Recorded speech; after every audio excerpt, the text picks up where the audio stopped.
A year of restful increase. 2026. గట్టిగా చెప్దాం 2026.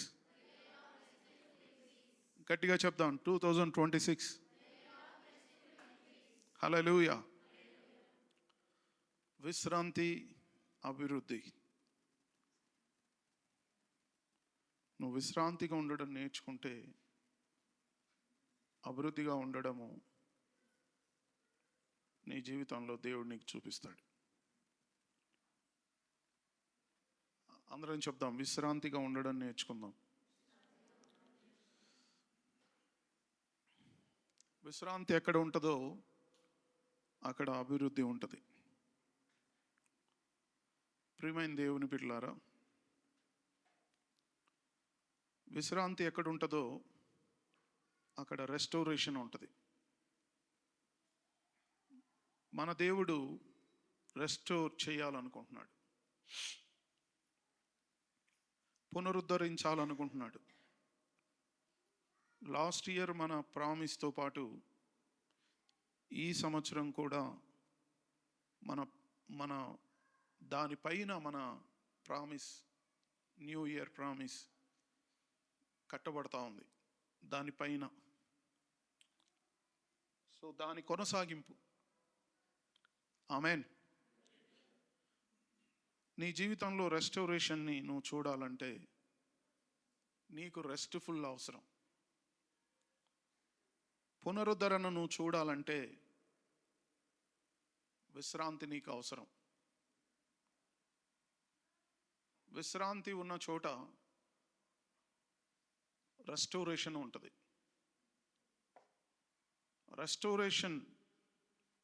రెస్టోరేషన్ను దేవుడు మనకు అనుగ్రహించాలంటే, పునరుద్ధరణ దయచేయాలంటే నువ్వు రెస్ట్ఫుల్లో ఉండాలి, విశ్రాంతిలో ఉండాలి.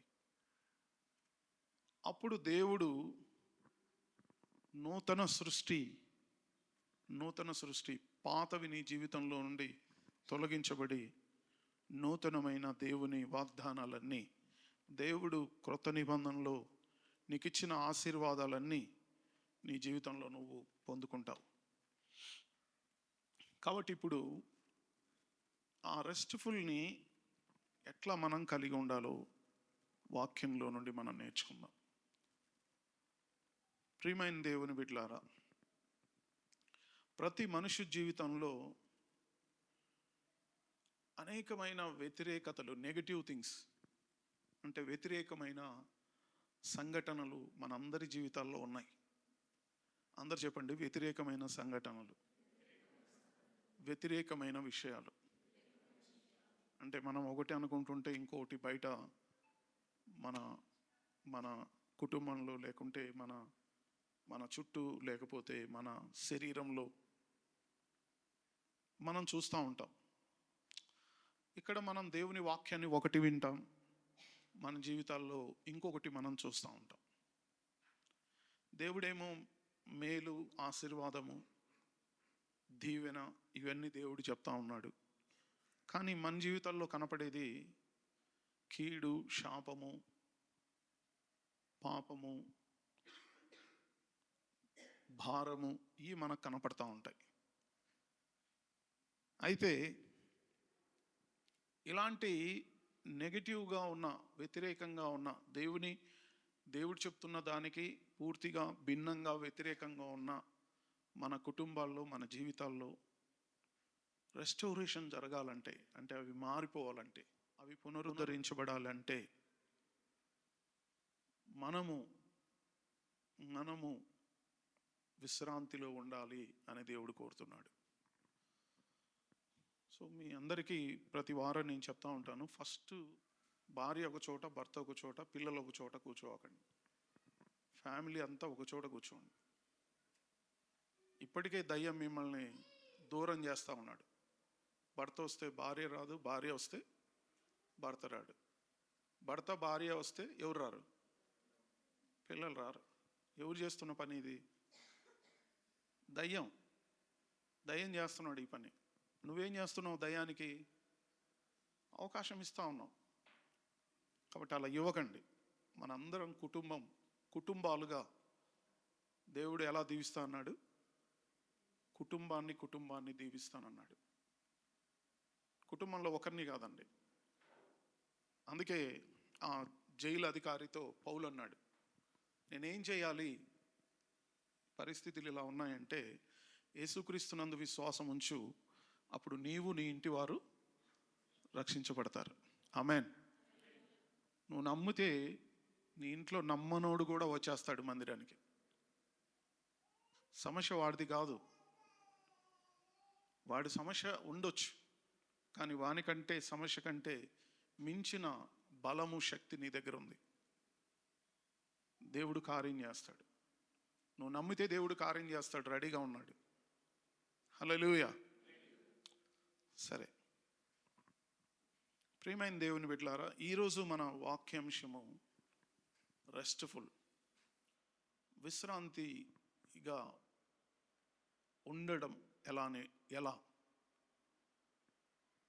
ఎలాగా మనము విశ్రాంతిలో కొనసాగాలి, విశ్రాంతి అనేది ఎట్లా మనము అభ్యాసపరచుకోవాలి, అలవాటు చేసుకోవాలి.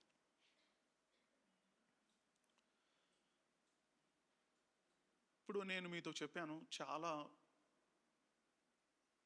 మన జీవితంలో, కుటుంబంలో, శరీరంలో చాలా వ్యతిరేకమైన విషయాలు మనకున్నాయి. ఇవి మనల్ని ఏం చేస్తాయంటే మన మనసు, మన హృదయము విశ్రాంతిగా ఉండకుండా చేస్తూ ఉన్నాయి.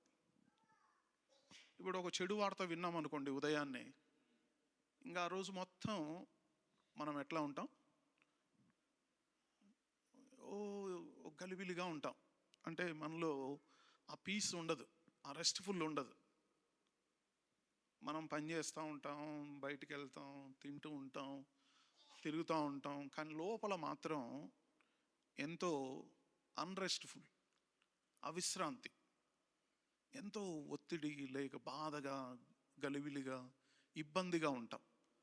ఇలాగా ఆ రోజు మొత్తం మారిపోవడానికి కారణం ఏంటంటే ఒక సంఘటన మనం వినడం. అంటే ఒక్క సంఘటన, ఒక విషయం విన్నాక మన హృదయం అంతా ఏమైపోయింది? విశ్రాంతి కోల్పోయింది. అంటే అది నెగటివ్ థింగ్. అంటే మనం అనుకోని సంఘటన, అనుకోని విషయాలు ఇలాంటివి అనేకంగా ఉన్నాయి మన జీవితాల్లో. కొత్తవి వస్తూ ఉంటాయి, అనేకంగా ఉన్నాయి. అయితే వీటన్నిటిని బట్టి మనం దేవుని దీవెన, దేవుని ఆశీర్వాదము, ఫలింపు మనం పోగొట్టుకోకూడదు. మనం జనవరి 1 మనం నేర్చుకున్నాం, దేవుడు మొట్టమొదట మనుషుల్ని చేసినప్పుడు దేవుడు కోరుకున్నది ఏంటంటే ఫ్రూట్ఫుల్, మల్టిప్లై, మీరు ఫలించి అభివృద్ధి పొంది. అంతా చెప్పండి, ఫ్రూట్ఫుల్, మల్టిప్లై. అంటే మీరు ఫలించాలి, అభివృద్ధి చెందాలి. చెప్పండి, ఫలించాలి, అభివృద్ధి చెందాలి. కాబట్టి దేవుడు మనల్ని కోరుకునేది ఫలించడం, అభివృద్ధి చెందడం. ఇది జరగాలని దేవుడు కోరుతా ఉన్నాడు. కానీ దయ్యం దానికి వ్యతిరేకం. కాబట్టి దయ్యానికి అవకాశం ఇవ్వకండి, దేవునికి అవకాశం ఇవ్వండి. దేవుడు పాడైపోయిన మీ జీవితాల్లో ఉన్న అన్ని భాగాల్ని, మీ ఆరోగ్యాన్ని కానీ, మీ ఆర్థిక విషయం కానీ, మీ ఆత్మీయ విషయం కానీ, అన్నిటినీ రెస్టోర్ చేస్తాడు, పునరుద్ధరిస్తాడు, బాగు చేస్తాడు. అవకాశం ఇవ్వండి దేవుడికి. కాబట్టి మన జీవితాల్లో ఈ వ్యతిరేకమైన అన్ని విషయాల మధ్యలో, వ్యతిరేకమైన అనేక పరిస్థితుల మధ్యలో మనము మంచి విషయాన్ని ఆలోచిస్తూ, మంచి విషయాల్ని మన జీవితాల్లో పొందుకునే వారిగా మనం ఎలా ఉండాలో దేవుని వాక్యంలో నుండి మనం నేర్చుకుందాం. ఇప్పుడు మన చుట్టూ ఉన్న అన్ని చెడు విషయాల మధ్యలో మంచి విషయాలు మనకేమున్నాయి? మన చుట్టూ అన్ని చెడు విషయాలే కదా. ఇలాంటి అన్ని చెడు విషయాల మధ్యలో మంచి విషయాలు ఏమున్నాయి? మంచి విషయాలు ఏమున్నాయి? గుడ్ థింగ్స్, పాజిటివ్ థింగ్స్ ఏమున్నాయి? మన భవిష్యత్తుని, మన జీవితాన్ని కట్టే విషయాలు ఏమున్నాయి అని మనం ఆలోచిస్తే కనుక, ఆ మంచి విషయాలు ఆదికాండము నుండి ప్రకటన గ్రంథం వరకు దేవుడు మనకు ఆయన గ్రంథంలో రాసిపెట్టాడు. ఎక్కడి నుండి అంట? ఆదికాండము నుండి ప్రకటన వరకు ఈ గుడ్, పాజిటివ్, మంచి విషయాలు, మంచిది వాటిని దేవుడు మన కోసం రాసిపెట్టాడు. ఈ ప్రకటన నుండి ఆదికాండం నుండి ప్రకటన వరకు ఈ గుడ్ న్యూస్, మంచి విషయాలు. అయితే బైబిల్ చదువుతున్నప్పుడు మనము దానిలో నుండి యేసుక్రీస్తు కోణంలోనికి మనము అన్ని విషయాలు తీసుకోవాలి. దానిలో నుండి గుడ్ న్యూస్ని మనం తీసుకోవాలి, సువార్తని మనం తీసుకోవాలి. బైబిల్లో ఆదికాండం నుండి ప్రకటన వరకు ఈ సువార్తని దేవుడు దాంట్లో పెట్టాడు. అయితే ఈరోజు మనుషులు ఏం చేస్తున్నారంటే, ఈ సువార్తను వదిలేసి ధర్మశాస్త్రాన్ని తీసుకుంటా ఉన్నారు. ధర్మశాస్త్రాన్ని తీసుకుంటా ఉన్నారు. దేవుడు కోరేది ఏంటంటే, నేను నా గ్రంథంలో మీకోసం సువార్తను పెట్టాను, గుడ్ న్యూస్ పెట్టాను, గుడ్ న్యూస్ పెట్టాను. మీరు దాన్ని వదిలేసి ఏం తీసుకుంటున్నారు? ధర్మశాస్త్రాన్ని తీసుకుంటున్నారు. ధర్మశాస్త్రాన్ని తీసుకుంటున్నారు. ధర్మశాస్త్రం ఏమంటుంది? ఇదిగో నువ్వు ఇది చేస్తే నేను ఇది చేస్తా అంటుంది ధర్మశాస్త్రం. చెప్పండి, మీరు ఇది చేస్తే నేను ఇది చేస్తా అంటుంది ధర్మశాస్త్రం. ప్రియమైన దేవుని బిడ్డలారా, కానీ గుడ్ న్యూస్ ఏం చెప్తా ఉందంటే, సువార్త ఏం చెప్తుందంటే, నువ్వేం చేయాల్సిన పని లేదురా బాబు, నువ్వేం చేయాల్సిన పని లేదు, ఆల్రెడీ నేను చేశాను. అంటే నువ్వు చేయకుండానే నీకు రావడం అనేది ఎలా జరుగుతుందంటే, నీ కొరకు నేను చేశాను, అది కారణం. నేను చేశాను అన్నీ, నేను నీ కోసం అన్నీ చేశాను, కాబట్టి ఇక నువ్వు చేయాల్సిన అవసరం లేదు. నేను చేశాను, అన్నీ నీ కోసం రెడీగా పెట్టాను, నువ్వు తీసుకో. ఒకవేళ నువ్వే చేసి తీసుకోవాలంటే అది నీ వల్ల కాదు. నీ జీవితంలో నువ్వు ఎంత చేసినా దాన్ని తీసుకోలేవు. ఎందుకంటే నువ్వు చేయలేవు కాబట్టి నువ్వు తీసుకోలేవు. పాత నిబంధన ఏం చెప్తుంటే, నువ్వు ఇది చేయి, నేను ఇది నీకు ఇస్తా, నువ్వు ఇలా ఉంటే నేను నీకు ఇలా ఇస్తా, నువ్వు ఇది చేస్తే ఇది ఇస్తా. కాబట్టి పాత నిబంధన అంతా కూడా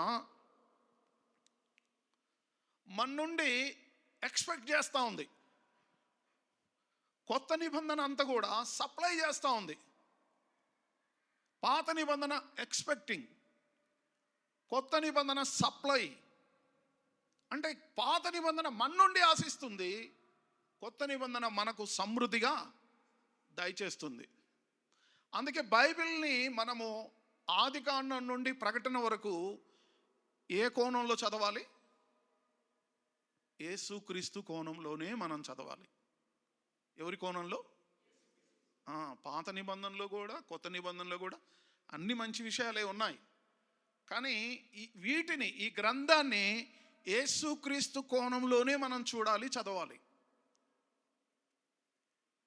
మోసే ధర్మశాస్త్రం కింద చూడకూడదు, చదవకూడదు. ఎందుకంటే అలా నువ్వు చదివితే నీకు వచ్చేవన్నీ కూడా నెగిటివ్ థింగ్స్. కాబట్టి దేవుడు ఇక్కడ మనకు అందుకే చాలామంది మన బోధన ఏమంటారంటే, వీళ్ళంతా తప్పుడు బోధండి, ఎప్పుడు చెప్పినా అన్ని ఆశీర్వాదాలు అంటారు, దీవెనలు అంటారు, స్వస్థతలు అంటారు, మేళ్ళు అంటారు, అన్నీ మంచి మాట్లాడుతుంటారు. ఇలా మంచి మాట్లాడితే ఎవడు ఎవడు ఎవడు బాగుపడతాడు? ఎవడి ఎవడి ఎవడి తప్పును వాడిని నిలబెట్టి వాని చెంపలు వాయగొడితే వాడేం చేస్తాడంట? మాడతాడు. అట్ట చెప్పాలి. కానీ వీళ్ళు అట్ట చెప్పట్లేదు. వచ్చిన వాళ్ళందరికీ ఆదివారము ఏం ఏం ఏం ఏం చెప్తా ఉన్నారు? దీవెన చెప్తున్నారు, ఆశీర్వాదం చెప్తున్నారు, స్వస్థత చెప్తున్నారు, మేలు చెప్తున్నారు.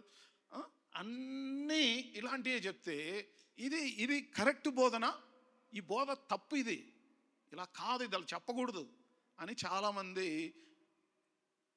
మన బోధని, నా బోధని, మన బోధని విమర్శించే వాళ్ళు చాలామంది ఉన్నారు, విమర్శిస్తూ ఉంటారు. ప్రియమైన దేవుని బిడ్డలారా, ఇప్పుడు దేవుడే కొట్టట్లేదు, మరి నేనెలా కొట్టగలను? ఎవరు కొట్టట్లేదు? ఇప్పుడు యేసయ్య దగ్గరికి చాలామంది పాపులు వచ్చారు, చాలామంది అక్రమస్తులు వచ్చారు, చాలామంది అన్యాయస్తులు వచ్చారు, చాలామంది దుర్మార్గులు వచ్చారు, చాలామంది పాపులు వచ్చారు. ఎవరన్నా కొట్టాడు ఆయన? లేకుంటే ఎవరినన్నా కూర్చోబెట్టి నీ లెక్క ఇదిరా అని బుక్కు తీసి అందరి లెక్కలు చూపించాడా? చెప్పండి గట్టిగా. చూపిలేదు. ఎవరి లెక్క చూపిలేదు ఆయన. ఆయన దగ్గరికి వచ్చిన వ్యభిచారంలో పట్టబడిన స్త్రీ కానీ, మోసంగా అక్రమంగా 10 రూపాయలు తీసుకోమంటే 50 రూపాయలు పన్ను వసూలు చేసిన అలాంటి మోసగాళ్ళు కానీ, వ్యభిచారులు కానీ, తాగుబోతులు కానీ, తిరుగుబోతులు కానీ, దుర్మార్గులు కానీ, అన్యాయస్తులు కానీ, వీళ్ళని ఎవరిని ఆయనే ఏం చేయలేదు? చెప్పండి. శిక్షించలేదు, తీర్పు తీర్చలేదు. కాబట్టి ఈరోజు చర్చి అలాగా ప్రపంచాన్ని, మనుషుల్ని తీర్పు తీరుస్తూ ఉంటే ఎవరు వస్తారు దేవుని దగ్గరికి? ఇది మతం కాదు. అలాగే ఇదేమంటారు, అంత పర్ఫెక్ట్గా ఉన్నా ఇది కాదు. ఇది ఒక హాస్పిటల్. చర్చి అనేది ఏం చెప్పండి? గట్టి చెప్పండి. చర్చి అనేది ఒక హాస్పిటల్. హాస్పిటల్కి ఎందుకు వస్తారండి అందరూ? రకరకాల జబ్బులు. ఒకరికి నడుము నొప్పి, ఒకరికి వెన్ను నొప్పి, ఒకరికి కాళ్ళ నొప్పి, ఒకరికి తలనొప్పి, ఒకరికి తలలో సమస్య, ఒకరికి కాళ్ళలో సమస్య, ఒకరికి నడుములో సమస్య, ఒకరికి అనేక అనేక రకాలైన. అయితే ఏముంది హాస్పిటల్లో? స్వస్థత, హీలింగ్. ఏమని చెప్పండి? హీలింగ్. కాబట్టి అదే చర్చ్. అందరినీ బాగు చేసేదే చర్చ్. అన్ని రకాల జబ్బులకి చెప్పండి, అన్ని రకాల జబ్బులు. మొగుడికో జబ్బు ఉంటే పెళ్ళానికో జబ్బు ఉంటుంది కదా. మొగుడికున్న జబ్బు పెళ్ళానికి ఉండదు, పెళ్ళానికున్న జబ్బు భార్యకున్న జబ్బు భర్తకు ఉండదు, భర్తకున్న జబ్బు భార్యకు ఉండదు. లేదండి, భార్యకు ఏ జబ్బు లేదు, ఉండే జబ్బులన్నీ ఎవరికి ఉన్నాయి? భర్తకే ఉన్నాయంటే భార్య ఎవడు నీతిమంతులేమీ కాదు. భార్య బలహీనురాలే, భర్త బలహీనుడే, వాళ్ళ పిల్లలు బలహీనులే, భూమి మీద అందరూ బలహీనులే. కాబట్టి అందరినీ బాగు చేసేదే దేవుని సంఘం, దేవుని వాక్యం. హల్లెలూయా. కాబట్టి అందుకే ఇక్కడ యేసు ప్రభు ఆయన ఎవరిని లెక్క అడగలేదు. ఆయన ఎవరిని గద్దింపక అందరికీ ధారాళముగా దయచేయవడు. రండి రండి పిలుస్తున్నాడు. నేను మిమ్మల్ని, మీ జీవితాలని కడతాను, రండి. Praise the lord. మీ జీవితాలు కడతాను, రండి రండి. నీ యొక్క గాయాలన్నీ స్వస్థత పరుస్తాను, రండి అని ఆయన పిలుస్తున్నాడు. అయితే అందుకే ఇక్కడ మనం ఏ కోణంలో నుండి తీసుకున్నాం బైబిల్ గ్రంథంలో, ఆది కాండం నుండి ప్రకటన వరకు ఎక్కడ విమర్శనాత్మకమైన బోధ మనం చేయట్లేదు. సువార్త బోధ మనం చేస్తున్నాం. ఆమెన్. Good news. హల్లెలూయా. ఏ బోధ అంట? సువార్త. ఆది కాండం నుండి ప్రకటన వరకు సువార్తను గూర్చి మనం తీసుకుంటున్నాం. పూర్వం చిన్నప్పుడు నేను మందిరానికి వెళ్తున్నప్పుడు అప్పుడు కొంతమంది వచ్చి అక్కడ మందిరంలో ప్రకటన గురించి ఒక ఆయన చెప్పేవాడు, ప్రకటన మీద బాగా మెసేజ్ చేసేవాడు. ఆ ప్రకటన గురించి చెప్తే రాత్రి నిద్ర పట్టేది కాదు, భయం వేసేది, ఎక్కడికి పోయినా భయం వేసేది. ఓరోజు సడన్గా నేను ఒక న్యూస్ పేపర్ చదువుతా ఉన్నా ఒకరోజు ఉదయాన, చిన్నప్పుడు అండి, అప్పుడే కొత్తగా నేను వస్తున్నాను మందిరానికి. న్యూస్ పేపర్ చదువుతా ఉంటే ఈనాడులో ఫస్ట్ మెయిన్ హెడ్డింగ్లో కింద ఒక పెద్ద అడ్వర్టైజ్ ఇచ్చారు. ఈనాడు మెయిన్ పేజీ కింది భాగాల్లో ఫస్ట్ పేజీలోనే అక్కడ ఏంటంటే యేసుక్రీస్తు రాకడా అని వేసింది. ఏమేసింది హెడ్లైన్? యేసుక్రీస్తు రాకడా అని వేసి దాంట్లో విమానంలో నుండి కొంతమంది వెళ్ళిపోతున్నట్టు, బస్సులో నుండి కొంతమంది వెళ్ళిపోతున్నట్టు, ట్రైన్లో నుండి కొంతమంది వెళ్ళిపోతున్నట్టు, ఇట్లా అన్ని రకాలుగా మనుషులు వెళ్ళిపోతున్నట్టు వేశాడు. నాకు అర్థం కాలే, ఓయమ్మా ఇది ఎప్పుడు జరిగింది? అందరు వెళ్ళిపోయినట్టున్నారు, నేను ఒక్కడనే మిగిలిపోయినట్టున్నాను. ఇంక వార్తలు అట్లే ఉంటాయి కదండి. మామూలుగా న్యూస్ పేపర్లో ఏమేస్తారు, జరిగినాయి వేస్తారు. దాన్ని చూడగానే నాకు కొంతసేపు మైండ్ పనిచేయలేదు. తర్వాత అదంతా జాగ్రత్తగా చదివితే లాస్ట్కి కింద వివరం ఏముందంటే యేసు ప్రభు వస్తే ఇలా జరుగుద్ది అని ఉంది. ఏముంది? ఓరని నాకేమేసింది, కొద్దిసేపు భయం వేసేసింది. అయ్యో అందరు వెళ్ళిపోయారు, నేనే ఉండిపోయినట్టున్నాను అని. కాబట్టి దేవుని వాక్యము అంటే పూర్వము అప్పటి రోజుల్లో అలా బోధలు ఉండేవి, అలా భయపెట్టే బోధలు ఉండేవి. భయపెట్టి వచ్చేవాడు కూడా ఏం చేయడు, రాకుండా పోతాడు. కాబట్టి అలాంటి బోధలు మనం చేయట్లేదండి. మనము కృపా సువార్త, హల్లెలూయా. ఏం సువార్త?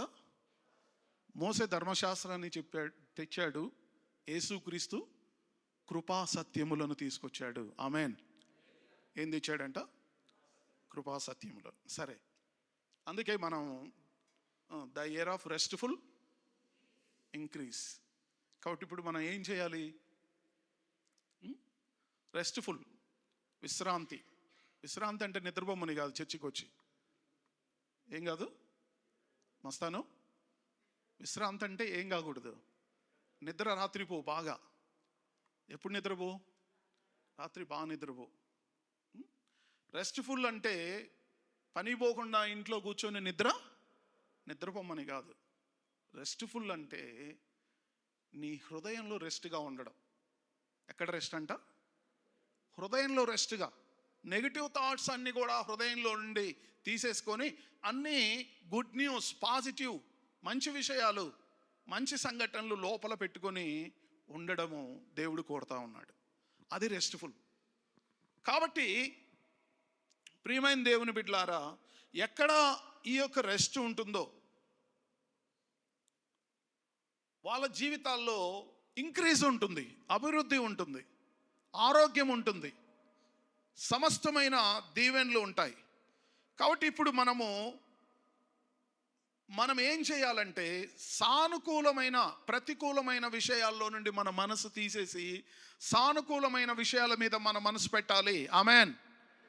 ఇప్పుడు మనకు అన్ని ప్రతికూలమైనవి చాలా ఉన్నాయి, నెగటివ్లు చాలా ఉన్నాయి, రోగాలు చాలా ఉన్నాయి, ఆర్థికమైన పరిస్థితులు చాలా ఉన్నాయి, కుటుంబంలో అనేక సమస్యలు చాలా ఉన్నాయి, మనల్ని భయపెడుతున్న అనేక విషయాలు మన జీవితంలో చాలా ఉన్నాయి. అయితే వాటి నుండి మనసును పక్కకు తీసుకొని సానుకూలమైన పాజిటివ్ గుడ్ న్యూస్ వాటి మీద నీ మనసు పెట్టు. దేవుడు అవి నీకు ఇస్తానని వాగ్దానం చేశాడు, ఆల్రెడీ ఇచ్చాడు. వాటిని నువ్వు నీ జీవితంలోనికి ఎలా తీసుకోవాలో నువ్వు నేర్చుకోవాలని దేవుడు కోరుతున్నాడు. అది నువ్వు నేర్చుకోవాలంటే నీ దృష్టి సువార్త మీద ఉంచాలి. దేని మీద అంట? గట్టిగా చెప్పండి. సువార్త. ఆ సువార్త మీద. సువార్తను ఏం చేయాలి? వినాలి.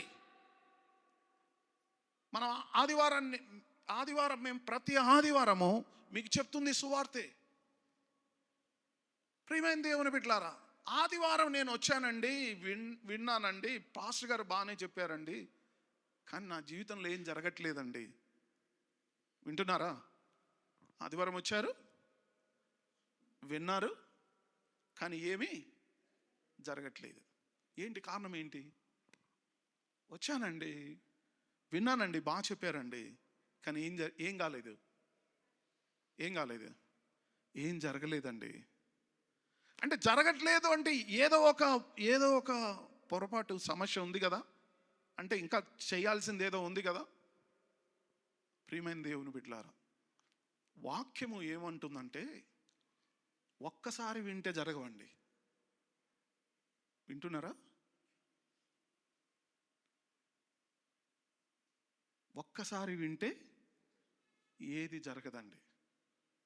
దేవుని వాక్యం ఏమని చెప్తుందంటే వింటూ ఉండాలి. కంటిన్యూస్ టెన్స్, కంటిన్యూస్, వింటూ ఉండాలి. అందరు చెప్పండి గట్టిగా. వినాలా, వింటూ ఉండాలా?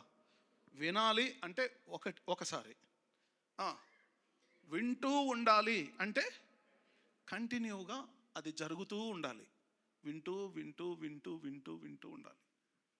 వింటూ ఉండాలి. Continuous tense. నువ్వు కంటిన్యూ చేయాలి దాన్ని. లేదు పాస్టర్ గారు, నేను ఆదివారం వచ్చి విన్నానండి. విన్నావు, కానీ బయటికి వెళ్ళాక నీ చుట్టూ అనేకమైన నెగిటివ్ థింగ్స్ అన్ని కూడా నువ్వు విన్న వాక్యాన్ని అణిచేస్తున్నాయి. నువ్వు ఒకసారి విన్నావు, విన్నది ఒక్కసారి వింటే అది నిలబడదు. నువ్వు దాన్ని కంటిన్యూస్గా వింటుండాలి. అర్థమవుతుందా?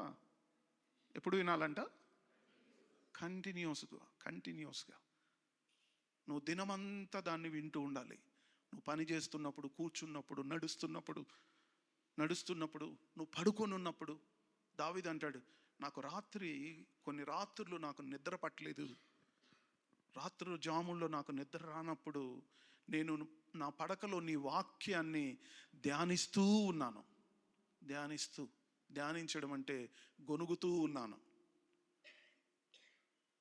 మర్మరింగ్, గొనుగుతూ ఉన్నాడంట. వాక్యాన్ని మాట్లాడుకుంటా పడుకున్నాడు. అట్లా పడుకొని ఉన్నాడంట నిద్ర రాకుండా ఉన్నప్పుడు. నిద్ర రాకపోవడం అనేది ఒక బలహీనత. అయితే ఈ బలహీనతను ఆయన ఏం చేసుకున్నాడు? దాన్ని ఆశీర్వాదంగా మార్చుకున్నాడు. నిద్ర రాకుండా ఉంటే ఏం చేయగలం? ఇంకొకసేపు ఎక్కువ ప్రార్థన చేయగలం. ఆమెన్. ఈయన బాగా దాన్ని, దేవుని మాటను ఒప్పుకుంటూ మాట్లాడుకుంటూ ఉన్నాడు. హల్లెలూయా. కాబట్టి దేవుడి కార్యాలు ఒక్కసారి వింటే జరగవండి. కంటిన్యూస్గా నువ్వేం చేయాలి? వినాలి. కంటిన్యూస్గా వినడం వల్ల జరిగే పని ఏంటంటే వినుట వలన విశ్వాసం కలుగును. ఆమెను చెప్తారు అందరూ? ఏమొస్తుందంట కంటిన్యూస్గా వింటుంటే?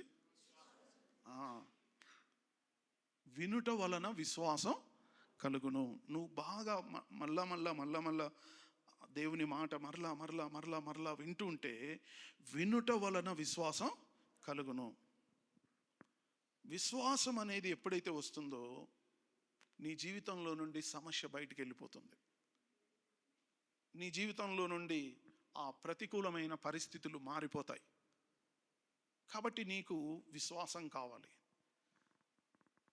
ప్రియమైన దేవుని బిడ్డలారా, నువ్వు వాక్యం ఎన్నిసార్లు చదివే ఉన్నది కాదు, నీలోకి ఎంత విశ్వాసం వచ్చింది అన్నది ఇంపార్టెంట్. చాలామంది చదువుతారు కానీ మెడిటేషన్ ఉండదు. మరలా దాన్ని చాలామంది వింటారు కానీ మరలా దాన్ని జ్ఞాపకం తెచ్చుకొని మరలా ఒప్పుకోవడం చేయరు. కాబట్టి అందుకే వాళ్ళ జీవితాల్లోనికి విశ్వాసం రాదు. విశ్వాసం ఎవరి జీవితాల్లో ఉంటుందో వాళ్ళ జీవితాల్లో స్వస్థతలు వస్తాయి. విశ్వాసం ఎవరి జీవితాల్లో ఉంటుందో వారి జీవితాల్లో రెస్టోరేషన్ ఉంటుంది, పునరుద్ధరణ ఉంటుంది. హల్లెలూయా. విశ్వాసం ఎవరి జీవితాల్లో ఉంటుందో వారి జీవితాల్లో రక్షణ ఉంటుంది. కాబట్టి విశ్వాసం చాలా అవసరం. విశ్వాసం అనేది ఎలా వస్తుందంటే కంటిన్యూస్గా వింటున్నప్పుడు, కంటిన్యూస్గా వింటూ ఉండాలి. ప్రియమైన దేవుని బిడ్డలారా, దయ్యంతో పోరాడడానికి దృష్టి పెట్టాకండి. సమస్యలతో పోరాడడానికి దృష్టి పెట్టాకండి. సమస్యలతో నువ్వు పోరాడాల్సిన అవసరం లేదు. ఎందుకంటే ఆల్రెడీ యేసయ్య పోరాడాడు, యేసయ్య యుద్ధం చేశాడు. ఆమేన్ చెప్దామా అందరం?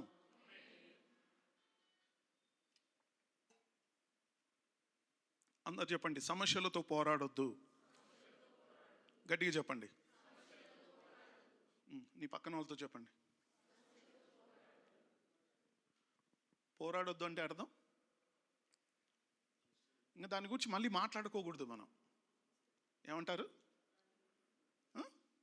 ఇంకా అదే ఎత్తుకుంటా సమస్య. ఒక సమస్య ఉంటుందండి. సమస్య ఎందుకు పెద్దదవుద్దంటే మళ్ళా దాని గురించి మాట్లాడి ఇంత ఉన్నది ఏమైద్ది, ఇంత అయింది, నువ్వు మోయలేనంత అయింది. కాబట్టి సమస్య గురించి అసలు మాట్లాడకండి. ఉన్నాయి ఇప్పుడు మీ అందరికీ మైండ్లోకి వచ్చాయా? మీకున్నాయన్నీ దరిద్రాలన్నీ, సమస్యలన్నీ వచ్చాయి కదా. ఆరోగ్యం కానీ, కుటుంబం కానీ, నీ జీవితంలో మారు మనసు లేని భర్త కానీ, మారు మనసు లేని పిల్లలు కానీ, మారు మనసు లేని కుటుంబం కానీ, అనేకమైన ఉన్నాయి మనందరి జీవితాల్లో. అయితే సమస్యలు ఉన్నాయి. సమస్యల గురించి మాట్లాడకండి. కానీ దేవుని నమ్మి వాక్యాన్ని ఒప్పుకోండి. దేవుడు ఏం చేస్తాడంట? కార్యం చేస్తాడు. ఆమేన్. అపవాదితో పోరాడకండి, అపవాదితో యుద్ధం చేయకండి. అపవాదితో యుద్ధం వద్దు, సమస్యతో యుద్ధం వద్దు. మీరు విశ్రాంతిగా ఉంటే అదే పారిపోద్ది. హల్లెలూయా. దేవునికి లోబడి ఉంటే, దేవుణ్ణి గణపరుస్తూ ఉంటే సమస్య అదే పారిపోద్ది. ఎందుకంటే దానికి అవకాశం లేదు. యేసుక్రీస్తు దాన్ని ఎప్పుడో జయించేశాడు. కానీ నీ జీవితంలో అది ఉండడానికి కారణం, నువ్వు రోజు 100 సార్లు దాన్ని మాట్లాడతావు. ఎన్నిసార్లు? ఎవడన్నా కనపడితే పొరపాటు, ఇంకా వానికి ఏం చేస్తాం? ఈ దరిద్రం ఫోన్లు వచ్చాక ఏం చేస్తున్నారు? సమస్య చెప్పిందే చెప్పి ఎవడికి కనపడినోడికల్లా ఇంకా నేను చూసి వాడు పారిపోతాడు. వద్దురా నాయన, ఈ దగ్గరికి పోతే ఏం చేస్తాడు? తలకాయ తింటాడు వీడు. చెప్పిందే చెప్పి తలకాయ. నిన్ను చూస్తే భయపడతారు. ఎందుకంటే నువ్వే పెద్ద ఎలా కనపడతావు? సమస్యలాగా, దయ్యంలాగా కనపడతావు. ఏమండి, మీరు దేవుని పిల్లలా దయ్యాలా? చెప్పండి గట్టిగా. మీ ముఖాలు చూస్తే ఎలా కనపడాలి? దేవుని పిల్లలా కనపడాలి. కానీ కొంతమంది ముఖాలు చూస్తే ఎవరు కనపడుతుంటారు? దయ్యం కనపడతా ఉంటుంది. ఎందుకు చెప్పండి? ఎందుకు? సమస్య పెట్టుకొని ఉంటారు లోపల. అన్ని దరిద్రాలన్నీ లోపల పెట్టుకొని ఇక ఆలోచన ఇంకా లోపల తిప్పుతూ ఉంటారు లోపల. ఎవడన్నా కనపడ్డాడు అనుకో, ఇంకా వానికి ఏం చేస్తారు? మొత్తం చెప్తారు. కాబట్టి మీ ముఖాల్లో విశ్రాంతి ఉంటే, నీ లోపల విశ్రాంతి ఉంటే, నీ ముఖంలో దేవుని సమాధానం, దేవుని సంతోషం, ప్రశాంతత నీ ముఖంలో కనపడుతుంది. నిన్ను చూసిన వాళ్ళకి ఎవరికైనా సరే ఇంకో కొంతసేపు మాట్లాడాలి, నీ దగ్గర కూర్చోవాలి అనుకుంటారు. నీ మాటలు వింటే వాళ్ళ జీవితాలు కూడా ఏమైపోతాయి? స్వస్థత పొందుతాయి, బాగుపడతాయి. ఆమేన్. కాబట్టి నువ్వు మారాలి. ప్రియమైన దేవుని బిడ్డలారా, యుద్ధము చేయకండి. ఏం చేయొద్దు? యుద్ధం చేయకండి. అందరూ చెప్పండి, యుద్ధము చేయకండి. దేంతో? సమస్యతో. కానీ ఏం చేయండి? పోరాడండి. ఏవయ్యా? స్తుతించండి. ఏం చేయండి చెప్పండి? యెహోషాపాతు రాజు శత్రు సైన్యం అంతా వచ్చి చుట్టుకున్నారు.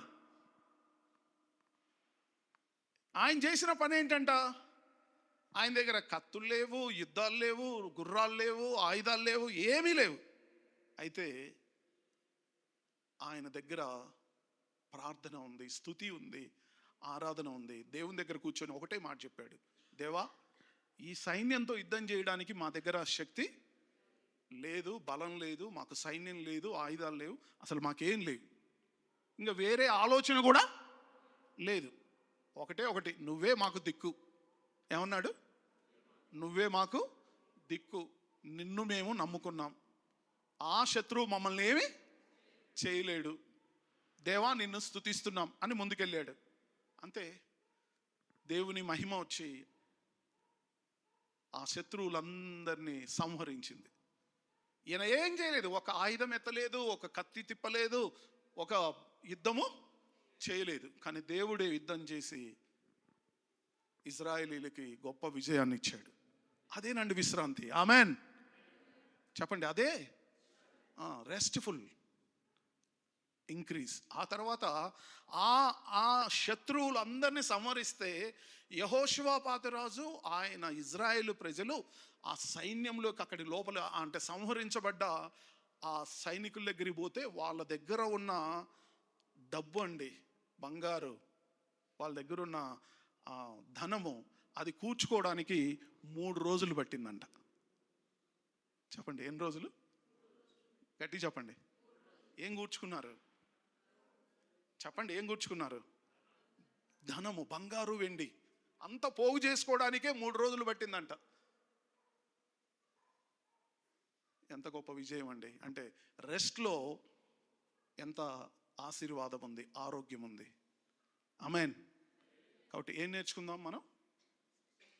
సమస్యతో పోరాడొద్దు, విశ్రాంతిగా ఉండి దేవుణ్ణి స్తుతించుదాం. విశ్రాంతిగా ఉండడం అంటే దేవుణ్ణి స్తుతించడం. హల్లెలూయా.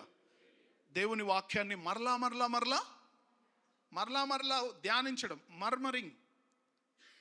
మర్మరింగ్ అంటే గొనుగుతూ ఉండడం. చెప్పండి ఏం చేస్తుండాలి? గట్టి చెప్పండి, గట్టి చెప్పండి. ప్రియమైన దేవుని బిడ్డలారా, దేవుని వాక్యాన్ని మరలా మరలా ఒప్పుకుంటూ ఉండాలి. ప్రియమైన దేవుని బిడ్డలారా, విశ్వాసము ఎవరిలో ఉంటుందో వారు అపవాదితో యుద్ధం చేస్తారు. అంటే వారు దేవుని స్తుతిస్తాం. అపవాదితో యుద్ధం చేసే విధానం ఏంటంటే, మనం ప్రశాంతంగా ఉండి దేవుని స్తుతిస్తుంటే వాడి మీద పెద్ద పెద్ద బాంబులు పడతాయి. ఆమెన్. మనం విశ్వాసంతో ఉండి ఆయన్ను స్తుతిస్తూ ఉంటే అపవాది మీదకి వెళ్ళి పెద్ద పెద్ద గుండ్లు పడతా ఉంటాయి, పెద్ద బాంబులు వాడి మీద పడతా ఉంటాయి. అపవాది మీదకి పెద్ద దాడి జరుగుతూ ఉంటుంది. మనమేమో మామూలుగానే ఉన్నాం, విశ్రాంతిగా ఉన్నాం, మనమేమో ప్రశాంతంగా ఉన్నాం. కానీ మనం స్తుతిస్తూ ఉంటే ఈ స్తుతులే వెళ్ళి అపవాదిని ఏం చేస్తున్నాయి? దాడి చేస్తున్నాయి. వాడిని వెళ్ళి భయంకరంగా పంచి కొడతా ఉంది. బాక్సింగ్లో ఏం చేస్తుంటారు? శత్రువు మీద పంచేస్తారు. ఆ పంచి, ఒక్క గట్టి పంచి తగిలితే ఎదుటోడు ఏమవుతాడు? కళ్ళు తిరిగి పడిపోతాడు. కాబట్టి నీలో నుండి ఏం పోవాలి? స్తుతులు అనే పంచ్, బలమైన దెబ్బ అపవాదికి తగులుతూ ఉంటే ఏమవుతాడంటే వాడు ఓడిపోతాడు. చెప్పండి, వాడు ఓడిపోతాడు. ఎప్పుడు ఓడిపోతాడు? మీరు విశ్వాసంలో ఉన్నప్పుడు, విశ్రాంతిలో ఉన్నప్పుడు, స్తుతిస్తున్నప్పుడు. చెప్పండి ఏం చేస్తుండాలంట? ఎప్పుడు స్తుతించాలి? దివారాత్రాలు. ఎప్పుడంట? గట్టిగా గట్టిగా. ఏదో ఒక్కరోజు పడుకుంటే ముందు కొద్దిసేపు కళ్ళు మూసుకుని, దేవా ఈ పగలంతా కాపాడినావు, ఈ రాత్రి కాపాడు. మళ్ళీ పొద్దున్న లేచి, దేవా రాత్రి అంతా కాపాడినావు, పగులు కాపాడు. ఇది కాదు ప్రార్థన. దినమంతా దేవుణ్ణి ఏం చేయాలి? స్తుతిస్తూనే ఉండాలి, స్తుతిస్తూనే ఉండాలి. ఆయన్ను ఘనపరుస్తూనే ఉండాలి, ఆయన్ను మహింపరుస్తూనే ఉండాలి, మంచి విషయాలు ఒప్పుకుంటూనే ఉండాలి. ఆమేన్. కాబట్టి ఇలాంటి పోరాటం మంచి పోరాటం. అందుకే పౌలు అంటాడు, మంచి పోరాటం పోరాడు అంటాడు తిమోతితో. ఏమంటాడు? మంచి పోరాటం. అంటే పోరాటంలో చెడ్డ పోరాటాలు కూడా ఉన్నాయి, మంచి పోరాటం ఉంది. ఇది మంచి పోరాటం. చెడు పోరాటం ఏంది? సమస్యను 10 సార్లు మళ్ళా మళ్ళా మళ్ళా మళ్ళా మళ్ళా జ్ఞాపకం చేసుకోవడమే దాన్ని ఏమంటారు? చెడు పోరాటం. అందుకే పౌలు ఏమంటాడంటే, మంచి పోరాటం పోరాడు, విశ్వాసమును గట్టిగా పట్టుకో. నువ్వు విశ్వాసంలో ఉండు, మంచి పోరాటం పోరాడు. కాబట్టి ఈ విశ్వాసంలో మనం ఉండాలంటే యేసయ్యతో సంబంధం ఉండాలి. ప్రతిరోజు యేసయ్యతో మనకు సంబంధం. ఏసైతో సంబంధం. ఏసై అంటే వాక్యం. ఏసై అంటే ఎవరు చెప్పండి? వాక్యం. అందుకే వాక్యాన్ని ఎన్నిసార్లు వినాలి? ఎన్నిసార్లు వినాలి? ఎన్నిసార్లు వింటే దినానికి నువ్వు అంత మంచిది. అందుకే వాక్యాన్ని ఎప్పుడు నోటితో మాట్లాడుతూ ఒప్పుకుంటూ ఒప్పుకుంటూ ఒప్పుకుంటూ మాట్లాడుతూ ఒప్పుకుంటూ రావాలి. ఎంత చేస్తే, ఎన్నిసార్లు చేస్తే అంతగా నీలో విశ్వాసం ప్రొడ్యూస్ అవుద్ది.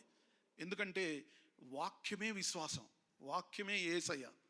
అందుకే యేసుక్రీస్తు విశ్వాసానికి కర్త, దాన్ని కొనసాగించేవాడైనా యేసు వైపు చూస్తూ. అంటే విశ్వాసము ప్రొడ్యూస్ ఎక్కడ అవుద్దంటే యేసయ్య నుంచి. యేసయ్య ఎవరు అంటే వాక్యము. కాబట్టి వాక్యం అనేది ఏంటంటే సువార్త. ఏమండి, ఈ బైబిల్లో ధర్మశాస్త్రం కాదు. ఈ బైబిల్లో ప్రకటన, ఆదికాండం నుండి ప్రకటన వరకు యేసు ఉన్నాడు. హల్లెలూయా. ఈ ప్రపంచానికి ఇది ఒక నిరీక్షణ. ఇది ఒక శిక్ష కాదు, జడ్జిమెంట్ కాదు. దీన్ని అనేక మంది బోధకులు ఎలా మార్చారు? ఒక శిక్షా గ్రంథంగా మార్చారు. ఏ గ్రంథం? నిన్ను కింది నుంచి పైదాకా ఏం చేస్తుంది ఇది? నిన్ను ఉతికేస్తుంది అని చెప్తా ఉంటారు. ఏమండి, ఇట్లా ఉతుక్కుంటూ పోతే, నరుక్కుంటూ పోతే ఏం చేయాలి? అందరినీ కొట్టాల్సిందే, అందరినీ చంపాల్సిందే. ఎవడు రక్షణ పొందలేడు. ఈ గ్రంథము అందరినీ రక్షించేది, సువార్త. హల్లెలూయా. కాబట్టి విశ్వాసానికి కర్తయు దాన్ని కొనసాగించువాడునైనా యేసు వైపు చూచుచు. చూద్దాం, రోమీలకు రాసిన పత్రిక 10వ అధ్యాయము 17వ వచనం.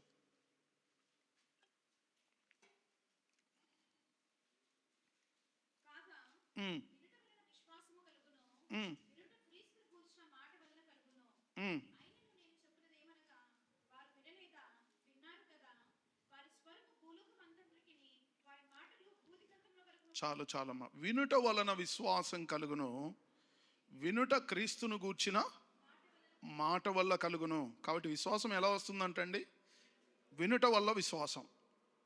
అయితే నీ జీవితంలో కార్యం చేయాలంటే వినుట క్రీస్తును గూర్చిన మాటల వల్ల కలుగును. వినుట క్రీస్తును గూర్చిన మాటల వల్ల. కాబట్టి నువ్వు వినుచూ ఉండాలి. అంత చెప్పండి, ఏం చేయాలి? ఇక్కడ మనం అర్థం చేసుకోవాలంటే వింటూ ఉండాలి. ఒక్కసారి వింటే కాదు. అందరు చెప్పండి, ఒక్కసారి వింటే కాదు, వింటూ ఉండాలి. అందరు చెప్పండి, వింటూ ఉండాలి. అది ఎన్నిసార్లు? 10 సార్లు, 20 సార్లు, 30 సార్లు, 40 సార్లు, 50 సార్లు. నువ్వెన్నిసార్లు వింటే అంత విశ్వాసము నీకు లభిస్తూ ఉంటుంది. వింటూ వింటూ వింటూ. హల్లెలూయా. కాబట్టి వాక్యాన్ని 10 ఆజ్ఞలతో వినకూడదు, సువార్త వైపు నుంచి వినాలి. దేని వైపు నుంచి వినాలి? సువార్త వైపు. అది వింటూ వింటూ వింటూ ఉంటే నీ జీవితంలో విశ్వాసము సమృద్ధిగా నీకు లభిస్తూ ఉంటుంది. ఎప్పుడైతే సమృద్ధిగా నీకు విశ్వాసం వస్తుందో నీవు సమస్యను ఈజీగా అధిగమించగలుగుతావు. ఇప్పుడు 14వ వచనం చదువుదాం.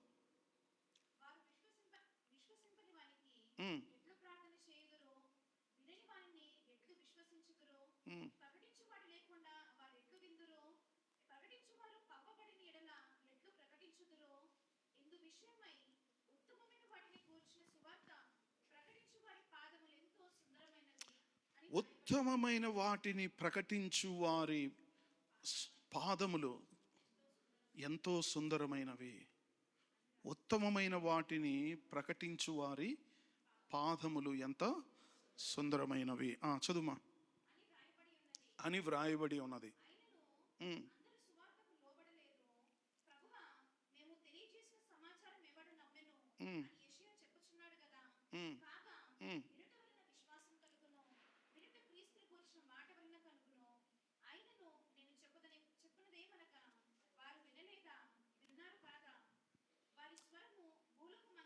చాలమ్మా. ఇక్కడ 16వ వచనంలో 15వ వచనంలో ప్రకటించువారు పంపబడని ఎడల ఎట్లు ప్రకటించుదురు. ఇందు విషయమై ఉత్తమమైన వాటిని గూర్చిన సువార్త ప్రకటించు వారి పాదములు ఎంత సుందరమైనవి అని వ్రాయబడి ఉన్నది. అందరూ పలకండి ఈ మాట. ఉత్తమమైన వాటిని గూర్చిన సువార్త ప్రకటించు వారి పాదములు ఎంతో సుందరమైనవి. ఏం ప్రకటించాలంట చర్చిలో? చెప్పండి, అందరు చెప్పండి, గట్టి చెప్పండి. చాలామంది ఏం ప్రకటించాలంటున్నారు? అసలు చెప్పకూడదు. స్వస్థత గురించి అసలు మాట్లాడకండి. అసలు డబ్బుల గురించి, ఆశీర్వాదం గురించి అసలు మాట్లాడకండి. ఈ ఆశీర్వాదం గురించి, డబ్బు గురించి మాట్లాడొద్దు అన్నోడికే ఏముంటుంది? డబ్బు మీద విపరీతమైన పిచ్చి ఉంటుందండి ఆడికి. ఆడేమో నిలబడి అస్సలు డబ్బు గురించి చెప్పకూడదు, అస్సలు స్వస్థత గురించి చెప్పకూడదు, అసలు అద్భుతాల గురించి చెప్పకూడదు, ఇలాంటి బోధ చేయకూడదు అని అంటాడు. మరి వీడికేమన్నా డబ్బుల మీద ప్రేమ లేదా అంటే అందరికంటే ఎవడికి ఎక్కువ ఉంటుంది? ఈ చెప్పేటోడికే ఉంటుంది. ఎవడికి? ఈ చెప్పేటోడికే. ఈడేమో అన్ని హై లెవెల్లో ఉండాలంటాడు, వచ్చిన వాళ్ళందరూ ఏమో దరిద్రులుగా ఉండాలంటాడు. ఈడెట్టుండాలంట? High level. ఈడేమో ముక్కుకి ఏమొద్దు, చెవులకి ఏమొద్దు, చేతులకి ఏమొద్దు, అసలు నీ మీద ఏమీ వద్దు అంటాడు. కానీ ఈయన చేతిలో ఏముంటుంది? 1,50,000 రూపాయల ఐఫోన్ ఉంటుంది. మన దగ్గర ఉండేది ఐఫోన్, మన దగ్గర ఉండే ఫోన్ ఎంత? 10,000 20,000 ఫోన్ ఉంటే వాడి దగ్గర ఎంత ఉంటుంది? ఎవరు వాడు? అసలు డబ్బే వద్దన్నోడు దేంట్లో తిరుగుతాడు? కారులో తిరుగుతాడు. మనల్ని ఏమంటాడు? ఎందుకండి డబ్బు అంటాడు మనల్ని. కానీ వీడేం చేస్తాడు? వీడు కారులో తిరుగుతాడు. అంటే మనం ఏడ తిరగాలి? నువ్వేమో దరిద్రంలోనే ఉండాలి. ఈ చెప్పేటోడు మాత్రం అన్ని హై లెవెల్లో.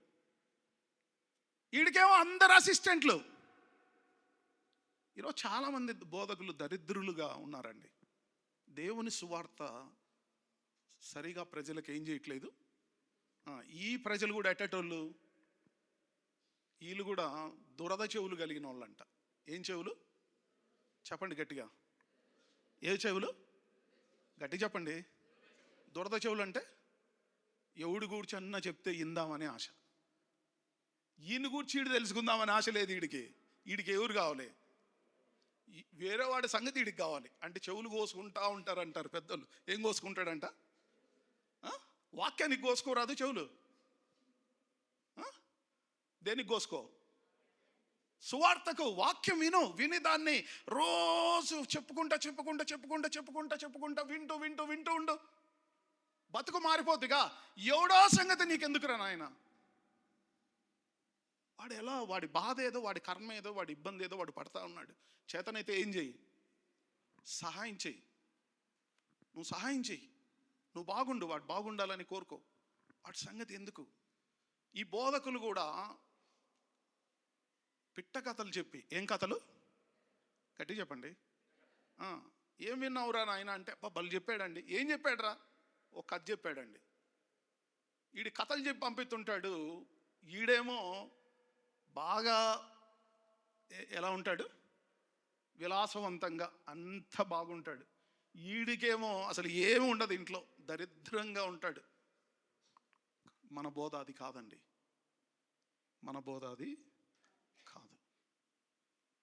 మనందరము దీవించబడాలి. హల్లెలూయా. మనందరము రూల్ చేయాలి. ఆమేన్. మన పట్టణాన్ని, మన దేశాన్ని మనం ఏం చేయాలి? రూల్ చేయాలి. మన పిల్లలు ఉన్నత స్థానంలో ఉండాలి. హల్లెలూయా. ప్రేమైన దేవుని బిడ్డలారా, మనం పాత నిబంధనలు లేవు యాజకుల్లాగా. ఆ యాజకుడు తెల్లని వస్త్రాలు వేసి వస్తూ ఉంటే వాని వెనకాల 10 మంది సర్వెంట్లు ఉన్నట్టు మనం ఆ రోజుల్లో లేము. ఈరోజు అందరము యాజకులమే. ఆమేన్. అందరము రాజులైన యాజక సమూహమే.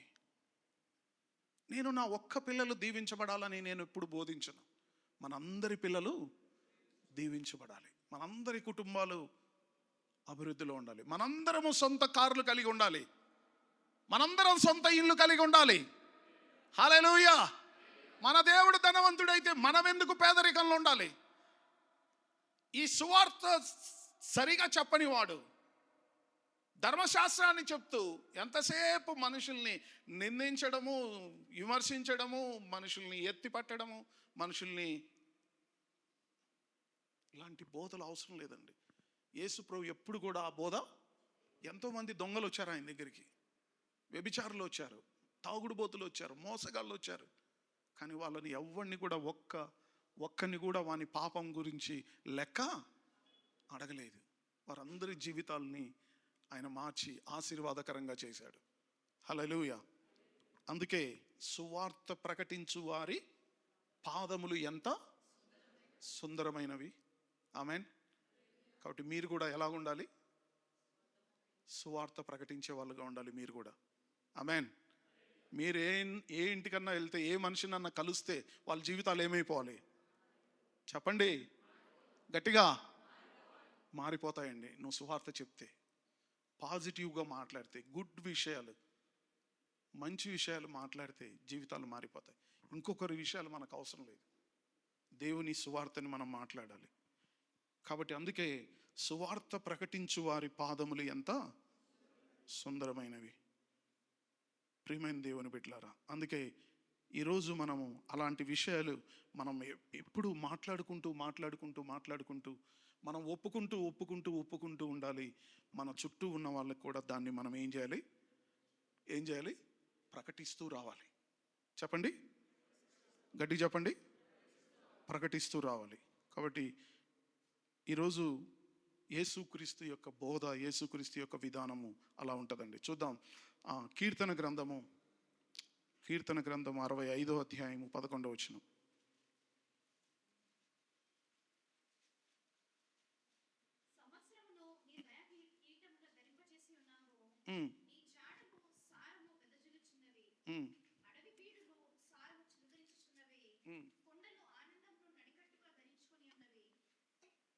హల్లెలూయా.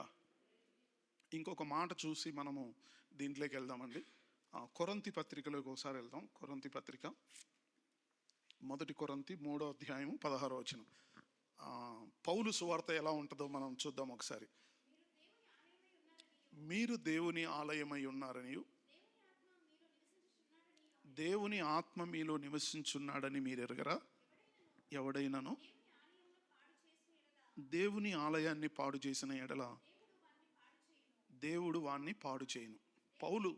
పౌలు వ్యభిచారంలో ఉన్న ఆ కొరింథీ ప్రాంతంలో వ్యభిచారంతో ఉన్న ప్రజల మధ్యలో, వ్యభిచారంలో జీవిస్తున్న ప్రజలకి సువార్త ఎలా చెప్తున్నాడో చూడండి. సువార్త ఎలా చెప్తున్నాడు, ఆయన చెప్తున్న సువార్త ఎలా ఉందో చూడండి. ఏమంటాడంటే, మీరు దేవుని ఆలయమై ఉన్నారని ఎరగరా? దేవుని ఆత్మ మీలో నివసిస్తున్నాడని మీరు ఎరగరా? ఎవడైనా దేవుని ఆలయాన్ని పాడు చేసిన ఎడల దేవుడు వాణ్ణి పాడు చేయను. దేవుని ఆలయము పరిశుద్ధమైనది, మీరు, ఇది సువార్త చెప్పే విధానం అండి. కానీ మోసే సువార్త ఎలా ఉండేది? మోసే సువార్త కాదండి, అది ధర్మశాస్త్రం, ఆజ్ఞ. మోసే ఆజ్ఞ ఎలా ఉండింది? వ్యభిచారంలో పట్టబడిన ఒక వ్యక్తి, వ్యభిచారంలో ఉన్న ఒక వ్యక్తికి కొత్త నిబంధన ఎలా చెప్తుంది, పాత నిబంధన ఎలా చెప్తుంది? కొత్త నిబంధన ఏమంటుందంటే, మీరు దేవుని ఆలయమై ఉన్నారని ఎరుగరా అని వాళ్ళ యథార్థ స్థితిని సువార్త ఏం చేస్తుంది? గుర్తు చేస్తూ ఉంది. నువ్వు దేవుని ఆలయం. పాత నిబంధన ఏం చెప్తుంది? ధర్మశాస్త్రం ఏం చెప్తుంది? నువ్వు వ్యభిచారివి, నిన్ను రాళ్ళతో కొట్టి చంపాలి. ఇంకా రాళ్ళు తీసుకోవాలి, ఏం చేయాలి? కొట్టాలి, చంపాలి. అది ధర్మశాస్త్రం. కానీ సువార్త ఏం చేస్తుందంటే, అరే బాబు, నువ్వు దేవుని ఆలయం రా, నువ్వు దేవుని ఆలయం, దేవుని ఆత్మ నీలో నివసిస్తున్నాడు. నీకు నీకు ఆ సంగతి తెలియదా? నీకు ఆ సంగతి? నువ్వు దేవుని ఆలయం. చెప్పండి, నువ్వు దేవుని ఆలయం. దేవుని ఆత్మ నీలో నివసిస్తున్నాడు. నీకు ఆ సంగతి తెలియదా? నువ్వు చాలా ప్రశస్తమైన వాడివిరా. నువ్వు చాలా ప్రశస్తమైన వాడివి. నువ్వు చాలా మంచివాడివి. నువ్వు దేవుని ఆలయానివి. నీ ద్వారా దేవుడికి మహిమ కలుగుతుంది. నిన్ను అపవాది మోసం చేస్తున్నాడు. నీకు ఆ సంగతి అర్థం కావట్లేదు. నిన్ను అపవాది ముసుగులో, గుడ్డితనంలో, మాయలో పెట్టి నీ బ్రతుకుని నాశనం చేస్తున్నాడు. నువ్వు గుర్తించు, నువ్వు దేవుని ఆలయము. నువ్వు దేవుని ఆలయము. నిన్ను అపవాది బురదలో, కంపులో నీ బతుకుని నాశనం చేస్తున్నాడు. నువ్వు అలా ఉండకూడదు. నువ్వు దేవుని ఆలయం. ఇది సువార్త అండి. పాత నిబంధన ధర్మశాస్త్రం అయితే రాళ్ళతో కొట్టడం, చంపడం. నువ్వు పాపిష్టివి, నువ్వు వ్యభిచారివి, నువ్వు అసహ్యుడివి అని కొట్టి చంపేది. ఇదేమో ఆ వ్యక్తి యొక్క స్థితిని తెలియజేసి అతన్ని రక్షించేది. దానికి దీనికి ఉన్న వ్యత్యాసం అండి. అందుకే ఆదికాండం నుండి ప్రకటన వరకు ఏం బోధించాలి? సువార్త. యేసుక్రీస్తును తీసుకురావాలండి. నువ్వు ఏ బోధ చేసినా దాంట్లోకి ఎవరు రావాలి? యేసుక్రీస్తు రావాలి. ధర్మశాస్త్రం రాకూడదు. సరే, ఇప్పుడు వెళ్దాం రోమపత్రిక. క్షమించండి, కీర్తన గ్రంథం ఇప్పుడు చదవండి. కీర్తన 65వ అధ్యాయం 11వ వచనం.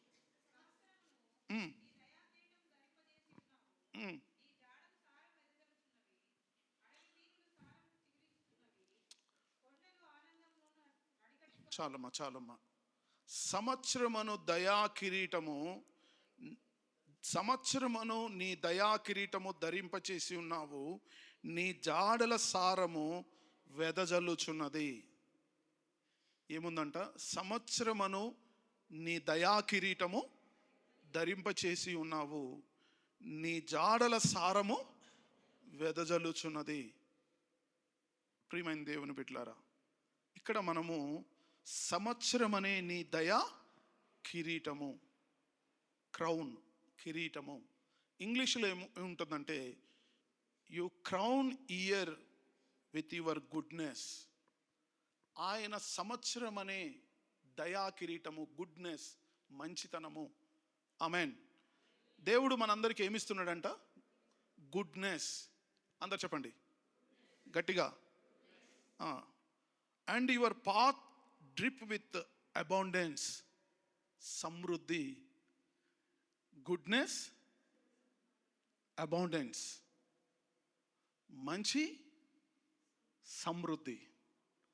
ఈ సంవత్సరం దేవుడు మనందరికి ఇచ్చాడు. హల్లెలూయా చెప్దామా?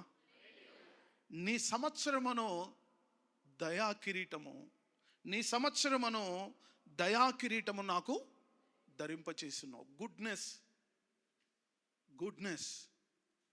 అలాగే అబౌండెన్స్ అంటే సమృద్ధి. మనకు మంచి, ఇంకొకటి సమృద్ధి. ఒకటేమో మంచి, ఇంకొకటి సమృద్ధి. ఎప్పుడంట? ఈ సంవత్సరం. ఆమెన్ చెప్దాం అందరూ గట్టిగా చెప్పండి. ఈ సంవత్సరము అని చెప్పండి. ఈ సంవత్సరం గుడ్నెస్, అబౌండెన్స్, మంచితనము, మంచి, అలాగే సమృద్ధి. దేవుడు మంచి ఇస్తున్నాడు, ఇంకేమిస్తున్నాడు? సమృద్ధి ఇస్తున్నాడు. ఆ రెండు మనకు కిరీటంగా పెట్టాడు. ఎలా పెట్టాడంట? కిరీటంగా మన పైన కనపడుతున్నాయి. ఆమెన్. దయ్యం ఇది నిన్ను చూడకుండా, నిన్ను మోసం చేసి, నిన్ను మళ్ళా 2026లో కూడా వాని కాళ్ళ కింద నిన్ను తొక్కి పెట్టాలని చూస్తున్నాడు. ఉంటావా? కాళ్ళ కింద బయటకు వస్తావా? ఉంటారా? బయటకు వస్తారా? చెప్పండి, ఉంటారా? బయటకు వస్తారా? ఉంటారా? బయటకు వస్తారా? హల్లెలూయా. బయటికి రావాలంటే ఏం చేయాలి? నీ నెగటివ్ థింగ్స్ అన్ని వదిలేయి. నీ చుట్టూ జరుగుతున్న ప్రపంచం, నీ ఇంట్లో, నీ భర్తలో, నీ పిల్లల్లో, నీ ఒంట్లో, నీ ఇంట్లో జరుగుతున్న దాన్ని వాక్యాన్ని పట్టుకో, వాక్యాన్ని పట్టుకో. స్తుతించు స్తుతించు స్తుతించు. మరలా మరలా మరలా మరలా మరలా మరలా మరలా రిపీట్ రిపీట్. మరలా మరలా మరలా నువ్వు మాట్లాడుతుంటే నీకు వినపడతా ఉంటుంది, నువ్వు ఒప్పుకుంటుంటే నీకు వినపడతా ఉంటుంది, ఒప్పుకుంటుంటే వినపడతా ఉంటుంది. నీ జీవితంలో ఆయన గుడ్నెస్, ఆయన అబాండెన్స్ నీ జీవితంలో కనపడుతుంది. ఆయన మంచితనము, ఆయన సమృద్ధి నీకు వస్తుంది. అది నీ ఆరోగ్యంలో, అది నీ కుటుంబ ఆశీర్వాదంలో, నీ కుటుంబ నెమ్మదిలో నీకు సమృద్ధిగా కలుగుద్ది. ఆమేన్. కాబట్టి ప్రియమైన దేవుని బిడ్డలారా, దేవుడు దాన్ని మనకు ఇస్తున్నాడు, దేవుడు దాన్ని మనకు ఇస్తూ ఉన్నాడు. ఈ 2026 సంవత్సరం, ఈ 2026 సంవత్సరం దేవుడు మనకిచ్చిన మంచిని, సమృద్ధిని మనం ఏం చేద్దాం? అనుభవిద్దాం. మంచిని, సమృద్ధిని మనము అనుభవిద్దాం. అందరు చెప్పండి, మంచిని, సమృద్ధిని. గట్టిగా, మంచిని, సమృద్ధిని. గట్టిగా చెప్పండి, మంచిని, సమృద్ధిని. గట్టిగా గట్టిగా గట్టిగా గట్టిగా. హల్లెలూయా. ఏం చెప్పొద్దు అంటున్నారు? మంచి చెప్పకయ్యా, సమృద్ధి గురించి చెప్పకయ్యా, అది చెప్పకూడదంట. ప్రియమైన దేవుని బిడ్డలారా, దేవుడు అదే కోరుతున్నాడు. మంచి చెప్పు, సమృద్ధిని దేవుడు ఇస్తున్నాడు. దేవుడే మాట్లాడుతున్నాడు, దేవుడే మనతో మాట్లాడుతున్నాడు, దేవుడే దాన్ని మనకిస్తున్నాడు. ప్రియమైన దేవుని బిడ్డలారా, దీన్ని మనము ఆ రెస్ట్లో మనం ఉండాలి. ఎక్కడ ఉండాలంట? రెస్ట్. రెస్ట్ అంటే దీన్ని మళ్ళా మళ్ళా మళ్ళా మళ్ళా ఒప్పుకుంటూ ఒప్పుకుంటూ ఒప్పుకుంటూ ఒప్పుకుంటూ మాట్లాడుకుంటూ ఒప్పుకుంటూ మాట్లాడుకుంటూ, దేవుడు నాకు సమృద్ధి ఇచ్చాడు, దేవుడు నాకు మంచి చేశాడు, దేవుడు నాకు సమృద్ధి ఇచ్చాడు, దేవుడు నాకు మంచి చేశాడు, దేవుడు నాకు సమృద్ధి ఇచ్చాడు, దేవుడు నాకు మంచి చేశాడు, దేవుడు నాకు ఏంటా వాక్యం? ఏంటా వాక్యం? 65వ కీర్తన 11వ వచనం. 65వ కీర్తన 11వ వచనం. దేవుడు నాకు మంచి చేశాడు, నాకు సమృద్ధిని ఇచ్చాడు. హల్లెలూయా. కాబట్టి ఎప్పుడో విశ్వాసం వస్తుందంటే, విశ్వాసం వినుట వలన, విశ్వాసం వినడం అంటే కంటిన్యూస్ టెన్స్. ఎప్పుడంట? కంటిన్యూస్. నేను ఆదివారం మీతో ఇక్కడ కూర్చోబెట్టి 1 గంట సేపు మీకు బాగా చెవుల్లో చెప్పి, మీ నోట్లలో పలికిచ్చి, మిమ్మల్ని బయటకు వదిలేశాక మీరు పోయి ఇదంతా దయ్యానికి అప్పగిచ్చేసి, మళ్ళీ మీ ఇంట్లో జరుగుతున్నది, మీ ఒంట్లో జరుగుతున్నది, వీటితో మీరు నిండిపోయి ఉంటే వాక్యం ఏం చేయదు? పని చేయదు. నువ్వు మళ్ళీ రోగిగానే ఉంటావు, నీ కుటుంబం దరిద్రంగానే ఉంటుంది. నువ్వు మారవు, నీ ఇల్లు మారదు. నువ్వు మారవు, నీ పరిస్థితులు మారవు. నువ్వు మారాలి అంటే నీ హృదయాన్ని విశ్రాంతిలోకి తీసుకురావాలి. దేవుని మాటలు నువ్వేం చేయాలి? ఒప్పుకోవాలి. నీ పక్కన 100 కదులుతున్నా, నీ పక్కన సమస్య వచ్చి, రే ఏంట్రా ఈ మధ్య నువ్వు నా మాట వినట్లేదు, ఏంట్రా నువ్వు ఇదే గోల పట్టింది నీకు, నన్ను అసలు చూడవా, నన్ను అసలు చెప్పు, నన్ను అసలు చూడవా? ఏం చేశాం మనం? దాన్ని చూడడం మానేశాం. మన సమస్యని చూడడం, చెప్పండి, సమస్యను చూడడం, గట్టిగా చెప్పండి, సమస్యను చూడడం, సమస్యను గురించి మాట్లాడడం మానేస్తేనే 2026లో నువ్వు ఇంక్రీజ్, అభివృద్ధిని చూస్తావు, అభివృద్ధిని చూస్తావు. అందుకే మనం ఇప్పుడు ఏం పెట్టుకున్నాం? 21 days ఫాస్టింగ్స్. ఎన్ని రోజులు ఫాస్టింగ్? ఎందుకు? కంటిన్యూస్ ఫెలోషిప్, సహవాసం, దేవుని ఇంటితో సహవాసం, దేవుని ఇంటితో సహవాసం. ఆశీర్వాదం నువ్వు పడుతున్న ప్రయాసలో లేదండి. నువ్వు దేవుని మందిరాన్ని మానేసి, దేవుని సంధికి రావడం మానేసి, నువ్వు అట్టు పరిగెత్తి ఇటు పరిగెత్తి, లేదన్న నా బాధలు చాలా ఉన్నాయి, అవి చెప్తే తీరవన్నా, ఒకటి కాదన్నా, ఇన్ని సమస్యలు ఉన్నాయి, అందుకే నేను మందిరానికి సరిగా రాలే. ఇట్లాంటి పనికిరాని కథలు చెప్పవాకు. నీ బతుకంతా నువ్వు ఊరికినా పరిగెత్తినా, నీ జీవితంలో ఒక్క ఇంచి కూడా నీ బతుకుని ఏం చేసుకోలేవు? మార్చుకోలేవు, బాగు చేసుకోలేవు. నిన్ను మార్చగలిగింది, బాగు చేయగలిగింది దేవుని మందిరము, దేవుని సహవాసము, ఫెలోషిప్. దేవుని మందిరము, దేవుని సహవాసము. చివరిగా ఒక మాట చదువుకొని మనం బల్లాలోకి వెళ్దాం. ఈ మెసేజ్ కంటిన్యూ అవుతుంది ఈ నెల మొత్తం. కంటిన్యూ. RESTful increase. గట్టిగా చెప్పండి, రెస్ట్ఫుల్ ఇంక్రీజ్. విశ్రాంతి అభివృద్ధి. విశ్రాంతిగా ఎలా ఉండాలో మనం కంటిన్యూస్గా మాట్లాడుకుందాం. చివరిగా ఓ మాట చూసుకొని మనం బల్లాలోకి వెళ్దాం. యెషయా గ్రంథము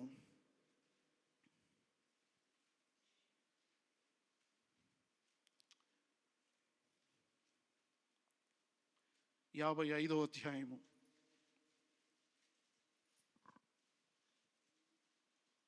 2వ వచనం నుంచి 2-3 వచనాలు చదువుదాం.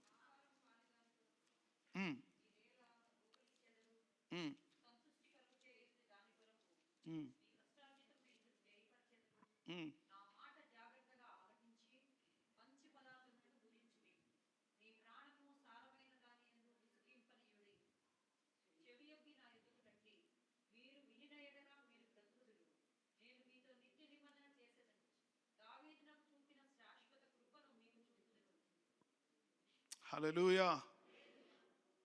ఆహారము కాని దాని కొరకు మీరేలా రూకలిచ్చెదరు, సంతుష్టిని కలగజేయని దాని కొరకు మీరేలా మీ కష్టార్జితాన్ని వ్యయపరచుకొందురు.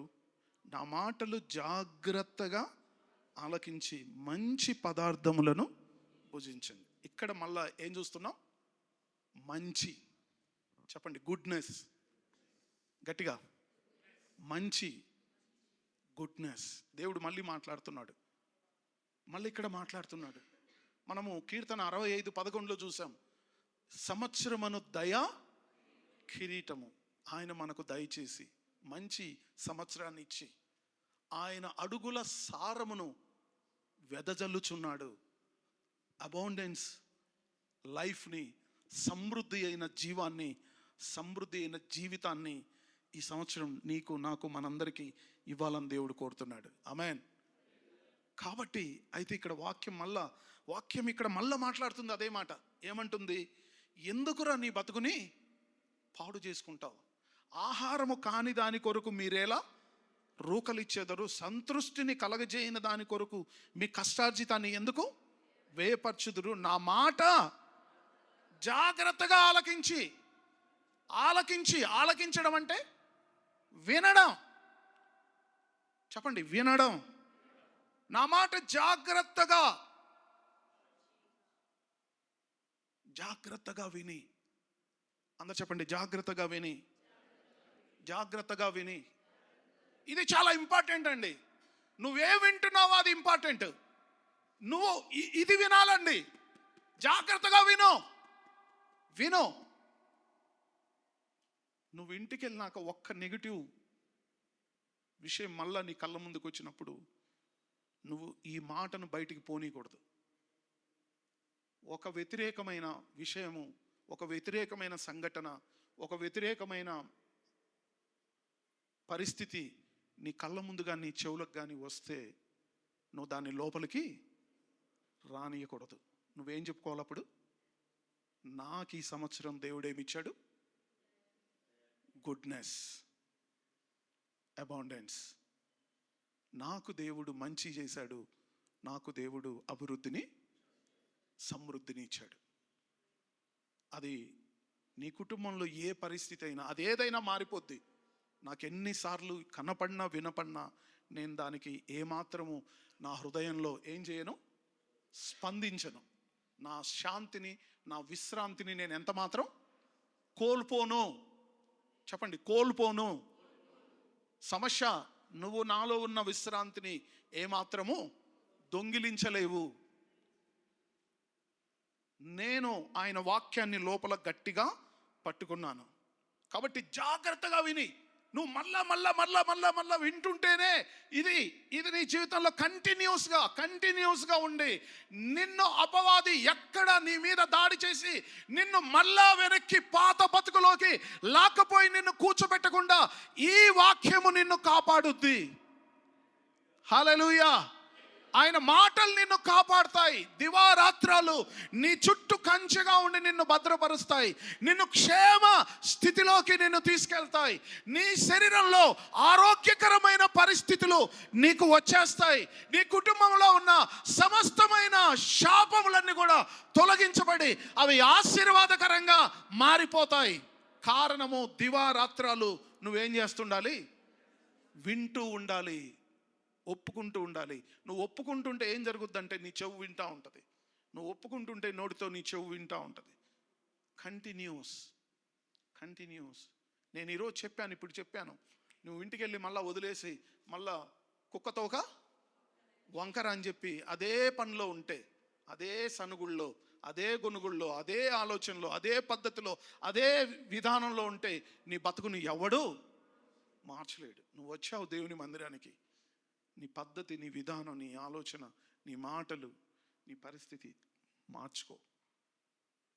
దేవుని వాక్యానికి అప్పగించుకో. కంటిన్యూగా విను విను విను. దీన్నే హెబ్రీలో షేమా అంటారు. షేమా.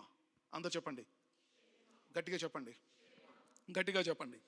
షేమా అనగా వింటూ ఉండడము.